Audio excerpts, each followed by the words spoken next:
মনে পড়ে আরজি করের সে নৃশংসভাবে খুন হয়ে যাওয়া অভয়াকে। তার মা দৌড়ে দৌড়ে ঘুরেছেন সরকারি সর্বত্র।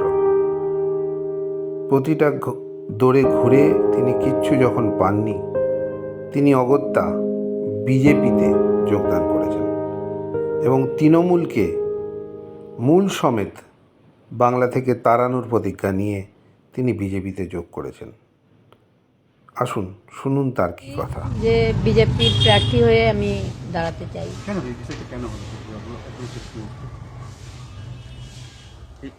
শেষ মুহূর্তে নয়, প্রথম থেকেই আমাদের বলা হচ্ছিল, কিন্তু আমি রাজি ছিলাম না। কিন্তু আমি দেখলাম যে নারীদের নিরাপত্তা এবং নারী সুরক্ষা আর যে রন্ধে রন্ধে পশ্চিমবঙ্গের দুর্নীতি, কোনো মানুষই ভালো নেই।